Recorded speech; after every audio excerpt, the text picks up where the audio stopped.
Hi viewers, welcome to our channel. ప్రస్తుతం మనతో పాటు దాము బాలాజీ గారు సీనియర్ జర్నలిస్ట్ ఉన్నారు. వారితో ఒకసారి మాట్లాడదాం. సో నమస్కారం సార్. నమస్తే. సార్, వివేక హత్య కేసుకు సంబంధించి మరో పిటిషన్ సునీత హైకోర్టులో వేయడం జరిగింది సార్. అంటే సాక్షులు చనిపోతున్నారు, ఈ కేసుని వేగవంతం చేయండి, ఏదో ఒకటి తేల్చండి అన్నట్టుగా ఆమె పిటిషన్ అయితే దాఖలు చేయడం చూస్తున్నాం. మరి ఏ సాక్షులు చనిపోతున్నారు, మరి ఇది వేగవంతం అయ్యే అవకాశం ఉంది, అసలు తేలే ఛాన్స్ ఉందా సార్ ఈ కేసు? మీరేం చెప్తారు సార్ దీనికి సంబంధించి? నేను చాలా సార్లు నేను చెప్పిన వీడియోలు ఇంకెవరు చెప్పుండ్రు ఈ టాపిక్ మీద. చాలా సార్లు చెప్పాను ఈ కేసు ఏమీ తేలదు, ఎవరు దోషులుగా తేలరు అనేసి చాలాసార్లు చెప్పాను నేను. ఎందుకంటే అప్పట్లో నేను మొత్తం డాక్యుమెంట్స్ అవన్నీ కూడా పరిశీలించాను, కేసుని క్షుణ్ణంగా చూశాను. సో ఇది ఎప్పటికీ తేలదు. ఇదేంటంటే పొలిటికల్గా ఎవరికి ఉపయోగపడితే వాళ్ళు ఉపయోగించుకోవడం తప్ప ఇంకేమీ తేలదు. సింపుల్ ఎగ్జాంపుల్ చెప్పాలంటే, జగన్ ప్రభుత్వంలో అవినాష్ రెడ్డిని అరెస్ట్ చేయడానికి సిబిఐ ట్రై చేసింది. కర్నూలులో పెద్ద హడావిడి జరిగింది. అప్పుడు జగన్ పోలీసులను పెట్టి సిబిఐని ఆపేశారని తెలుగుదేశం మీడియా అంతా హంగామా చేసింది, సునీత చేసింది. మరి ఇప్పుడు వచ్చి వీళ్ళ ప్రభుత్వమే సెంట్రల్లో వెళ్దా ఉంది, స్టేట్లో వెళ్దా ఉంది. చంద్రబాబు ఒక మాట గట్టిగా మోడీకి చెప్తే నిమిషాల్లో అవినాష్ రెడ్డిని ఎత్తి లోపలేస్తారు. 8 నెలలు అయిపోయింది, ఎందుకు వేయలేదు? చంద్రబాబు గట్టిగా ఈ కేసుని డీల్ చేసి త్వరగా ట్రయల్కి తీసుకెళ్ళండి అని మోడీకి చెప్తే ఈ కేసు ఎప్పుడూ తేలిపోయేది. ఎందుకు చేయలేదు? సునీత ఎందుకు చంద్రబాబు మీద ప్రెజర్ చేయలేకపోతుంది? ఇదే షర్మిల ఎలక్షన్ ఇష్యూగా మార్చింది దీన్ని. మరి ఇప్పుడు ఎందుకు చేయలేకపోతున్నారు అంటే, అందరూ దీంట్లో గేమ్ ఆడుతున్నారు. చంద్రబాబు గేమ్ ఆడుతున్నాడు, జగన్ గేమ్ ఆడుతున్నారు, సునీత, షర్మిల అందరూ గేమ్ ఆడుతున్నారు తప్ప ఎవరికి దీన్ని తేల్చాలని ఎవరికి లేదు. ఇది రాజకీయంగా ఎవరికి ఉపయోగపడితే వాళ్ళు ఉపయోగించుకుంటున్నారు. 2019 మార్చ్ 15న ఆయన చనిపోతే ఇవాళ ఎంత? నెక్స్ట్ మార్చ్ వస్తే 6 ఏళ్ళు కంప్లీట్ అయిపోతుంది. 2025 మార్చ్ 15కి 6 ఇయర్స్ కంప్లీట్ అవుతుంది. ఒక మామూలు హత్య కేసుని మనం చూస్తున్నాం, ముక్కలు ముక్కలుగా చంపేసి మొన్న గురుమూర్తి అనేవాడు కాల్చేసి ఎక్కడ ఆనవాళ్ళు మిగలకపోతే కూడా హైటెక్ ఇచ్చేసి, అది కూడా ఎవరో కాదు, సిబిఐయో ఇంకేదో కాదు, అక్కడ ఉన్న లోకల్ పోలీసులే, మీర్పేట పోలీసులే దాన్ని బ్లూరే టెక్నాలజీ అవన్నీ ఉపయోగించి దాన్ని కేసుని ఒక కొలిక్కి తీసుకొచ్చారా లేదా? ఇది క్లియర్గా, ఇంకా క్లియర్గా ఉంది. దీంట్లో సిబిఐ ఇన్వాల్వ్ అయింది. ఆల్రెడీ 2 సిట్లు వైసీపీ సిట్ ఉంది, తెలుగుదేశం ప్రభుత్వం సిట్ వేసింది, వాళ్ళు తేల్చలేదు. సిబిఐ వచ్చారు. సిబిఐ కూడా ఎప్పుడు రంగంలో దిగింది? మార్చి 20, 2020లో హైకోర్టు, ఆంధ్రప్రదేశ్ హైకోర్టు సిబిఐకి అప్పగించింది. సిబిఐ రంగంలో దిగింది. అయితే కోవిడ్ వల్ల ఆగి మళ్ళీ జూన్ 2021 నుంచి సిబిఐ దీంట్లో పనిచేస్తుంది. సో ఇవాళ 25, 5 ఏళ్ళు అయింది కదా, వీళ్ళు కూడా ఎంటర్ అయ్యి 4 ఏళ్ళు కంప్లీట్ అయిపోయింది. 4 ఏళ్ళు కంప్లీట్ అయిన కేసులో కూడా సిబిఐ ఇప్పటి వరకు దాన్ని ట్రయల్కి తీసుకెళ్ళకపోతే ఏంటిది? దాదాపు 2 ఇయర్స్ అవుతుంది. సుప్రీంకోర్టు డెడ్ లైన్లు పెట్టింది, మళ్ళీ సుప్రీంకోర్టు కూడా పట్టించుకోలేదు దీని మీద. ఆ డెడ్ లైన్ ఏమైంది రాబోయ్ అని అడగట్లే.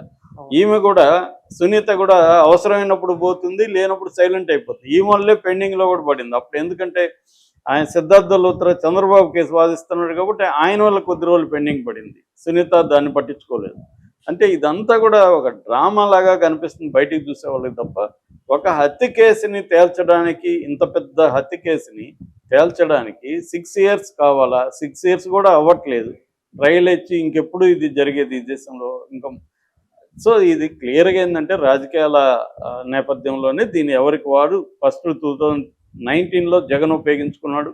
చంద్రబాబు మీద నారాసుర రక్త చరిత్రను పుస్తకం వేశాడు, చంద్రబాబు వాళ్ళే చేశారన్నాడు. అప్పుడు సునీత కూడా జగన్కు ఉపయోగపడింది. చంద్రబాబు జరిగిందని సునీత చెప్పింది. ఆ తర్వాత ఆ గవర్నమెంట్ వచ్చినాక జగన్కి సునీతకి ఎక్కడ జరిగింది అనేది పక్కన పెడితే, సునీత రివర్స్ అయింది, యూటర్న్ తీసుకుంది. ఇది అవినాష్ రెడ్డి జయించాడు, జగన్ వెనుకున్నాడు, భారతిరెడ్డి జగన్ అని ఆమె మొదలుపెట్టింది. దాని తర్వాత తెలుగుదేశంలో ఉపయోగించుకున్నారు. తెలుగుదేశంలో జగనాసుర రక్త చరిత్రను వీళ్ళు పుస్తకం వేశారు. ఇది ఎంత కామెడీ ఉంది చూడు. సో వాళ్ళు ఒక బుక్ వేస్తే వీళ్ళు ఒక బుక్ వేయడం. సో ఇదంతా చేశారు. తెలుగుదేశం మీడియా ఇదే పనిగా మూత మొదలుపెట్టింది. సిబిఐ మీద విపరీతమైన విమర్శలు వచ్చాయి. వాళ్ళు దారుణంగా కొట్టి, హింసించి, టార్చర్ చేసి కొంతమందిని అప్రూవల్గా మార్చారు.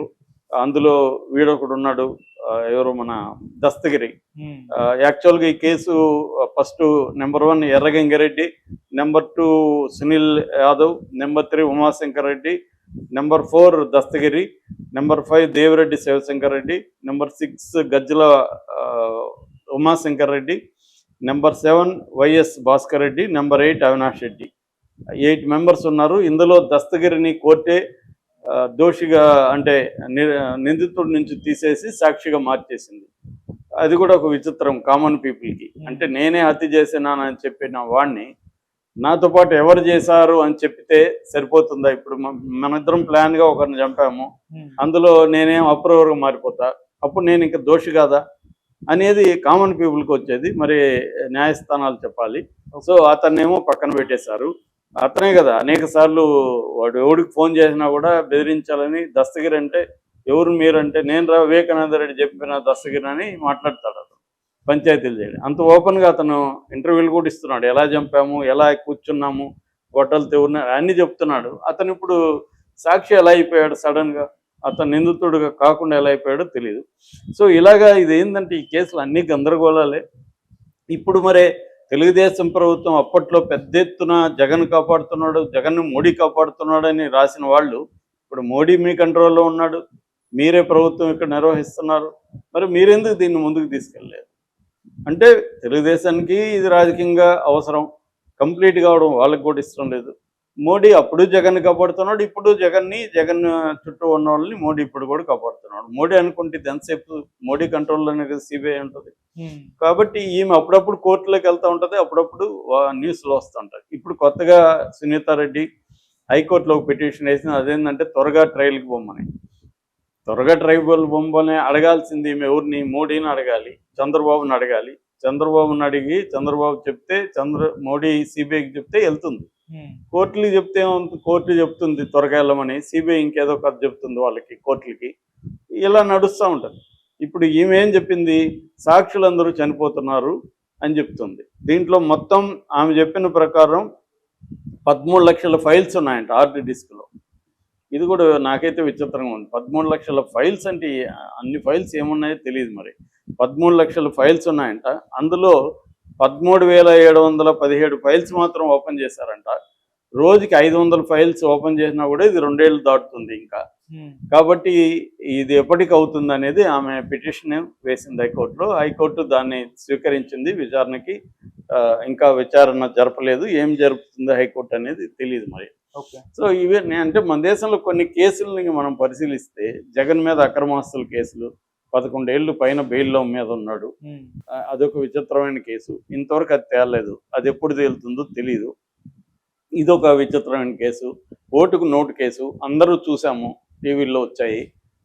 డబ్బులు ఇస్తున్నాడు రేవంత్ రెడ్డి, మా బాస్ అంటున్నాడు. చంద్రబాబు వాయిస్ చూసాము, అది చంద్రబాబు దాన్ని కూడా తేలింది. బ్రీఫ్డ్ మీ, మన వాళ్ళు బ్రీఫ్డ్ మీ అని. ఎంత అయినా కూడా ఆ కేసు ఇప్పటివరకు ఏమీ కాలేదు. ఇలాగా అంటే చాలా పెద్ద కేసులు ఏవి కూడా తేలని వల్ల సామాన్యులకి మన క్రిమినల్ జస్టిస్ సిస్టమ్ మీద ఏమాత్రం అన్న నమ్మకం ఉంటుందా? ఉండే పరిస్థితి లేదు. ఎందుకంటే అంత పెద్ద పెద్ద వాళ్ళ కేసులే సాల్వ్ కావట్లేదు. అందుకని ఏంటంటే హత్యలు పెరగడానికి కూడా కారణం, అంతకులు దొరికిపోతారు. పోలీసుల్ని ఈజీగా ఇప్పుడు దొరికిపోతున్నారు. దొరికిపోయినా క్రిమినల్ జస్టిస్ సిస్టమ్ని మ్యానిపులేట్ చేయొచ్చు, డబ్బు పవరు పలుకుబడి ఉంటాయి అన్నది జనంలోకి బాగా ఎక్కిపోయింది. కొంత ఓవరాల్ వెల్త్ కూడా పెరిగింది. అంటే పోలీసు ఖర్చులు, జైల్లో ఖర్చులు ఇవన్నీ పెట్టుకోగలుగుతున్నారు జనం. సో ఎవరన్నా వేసేసి ఒక 1-2 lakhs ఖర్చు పెట్టుకుంటే చాలులే అన్న ఒక ట్రెండ్ జనాల్లోకి వెళ్ళిపోయింది. అందుకని క్రైమ్ కూడా ఏమాత్రం మనకి తగ్గట్లేదు. క్రైమ్ మొన్న కూడా తెలంగాణలో కూడా డీజీపీ ప్రకటించిన దాంట్లో క్రైమ్ గతం కంటే పెరిగిందని చెప్తున్నారు తప్ప తగ్గిందని చెప్పట్లేదు. హత్యలు కానీ అన్నీ పెరుగుతున్నాయి. మామూలుగా మనమే చాలా హత్య కేసులు చెప్పుకుంటున్నాం అంటేనే అర్థమవుతుంది. సో ఇదంతా ఏంటంటే క్రిమినల్ జస్టిస్ ఒక పక్క కోర్టుల్ని వాళ్ళని కూడా మనం ఏమనలేం. ఎందుకంటే 5 కోట్ల కేసులు పెండింగ్లో ఉన్నాయి. ఒక సుప్రీంకోర్టులోనే 55,000 నుంచి 60,000 కేసులు పెండింగ్లో ఉన్నాయి. అంటే నెంబర్ ఆఫ్ కోర్టులు పెరగడం ఇవన్నీ చేయాలి. బిఎన్ఎస్ కొత్త చట్టాలు వచ్చినప్పుడు అమిత్ షా కూడా చెప్పాడు, మేము సత్వరంగా పరిష్కరించడానికి కోర్టుల సంఖ్య పెంచడం, పోలీస్ స్టేషన్ల సంఖ్య పెంచడం ఇవన్నీ చేస్తామంటున్నారు. కానీ ఆచరణలు అయితే ఇప్పటివరకు ఏం జరగలేదు.